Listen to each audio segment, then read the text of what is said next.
Hi, I'm Jennifer Pollard, Chief Operating Officer with TMA SF Connects. I'm joined by TMA SF Connect staff member Jeff Lee, Program Director.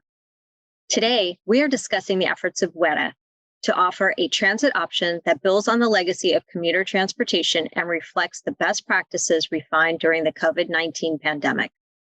TMA SF Connects has supported the use of public transportation services in the Bay Area and its benefits for the past 30 years. We are a privately funded nonprofit that promotes alternatives to driving alone. Our goal in this interview series is to explore and highlight the efforts that WETA is undertaking to offer safe and reliable transportation for the returning commuter. We'd like to welcome and thank Thomas Hall, WETA's Public Information and Marketing Manager, for taking the time to talk with us today. Thank you, Jennifer. Next, we'd like to discuss the ridership experience on WETA and the aspects of the ridership options. So Thomas, for the new or returning ferry riders, what can you tell us about the ferry services in the present day and the frequency of the ferries during the weekday trips? So San Francisco Bay Ferry is really proud to be offering more weekday ferry service than we ever have before. As a part of our pandemic recovery program, which went into effect in July of 2021, our board really directed staff to bring back service to be ready for when people were back to getting back to work or getting back to life. And so we brought back weekday service at a really high level. We did diversify the schedule quite a bit, knowing that we really needed to be there for essential workers who may work non-traditional commute patterns, commute shifts. And so we really brought back a lot of midday service and decreased peak service a little bit as a result of that. We also added a new route, our Alameda Seaplane route, which serves from the west end of Alameda directly to downtown San Francisco. It's a really quick 20-minute trip. That allowed us to convert our pre-existing Oakland and Alameda service to really focus on Oakland during the commute times. Any pre-pandemic riders from Oakland know that it used to be about a 45-minute trip because it would stop at Alameda before going to San Francisco. That's no longer the case. Now it goes straight from Oakland to San Francisco during the commute periods, the peak commute period. So it's a 25-minute trip. Same thing in the reverse in the evening. So you can get from downtown San Francisco to Oakland in just 25 minutes via ferry.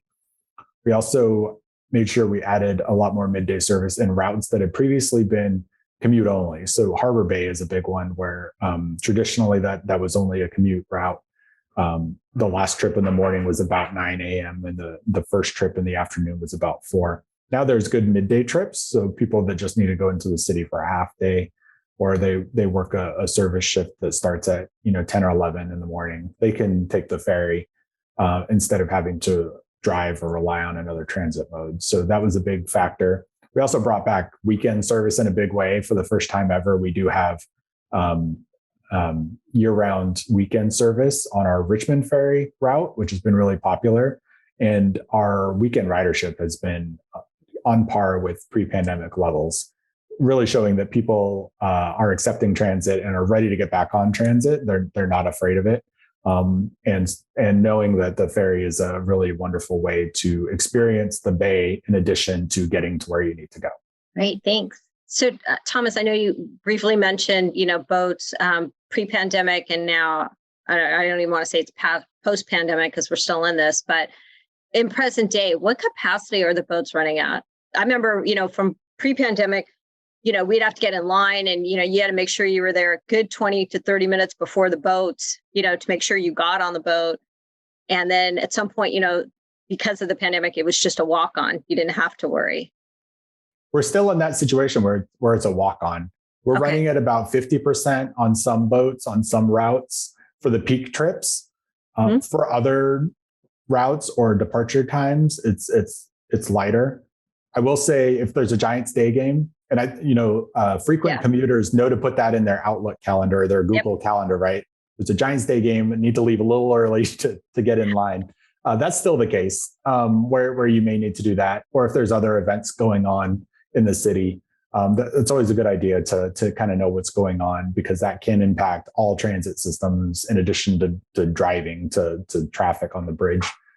But on most trips, you're fine. Weekends get a little crowded, especially if there's special events going on the weekends. For Pride, we ran extra service a couple weeks ago for Pride, knowing that we were going to have a lot more riders than usual. And we still, had near max outs on a couple of boats, even on our 445 passenger boats that serve the Vallejo route.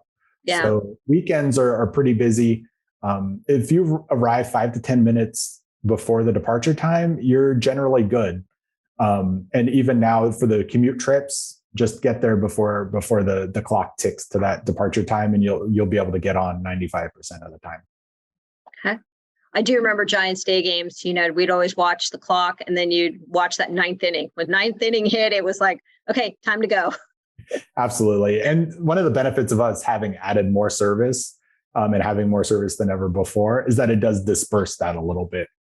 You don't have to wait nearly as long for another trip if something like that happens. So that's been a nice positive too. Yeah, it's definitely a benefit. So thank you for the update on the ridership experience at WIDA today. So that wraps it up for our conversation with WIDA. Thank you once again, Thomas Halls, WIDA's Public Information and Marketing Manager, for taking the time to answer our questions. And thank you, Jeff, for joining me today as well. Thanks, Thomas. Thank you.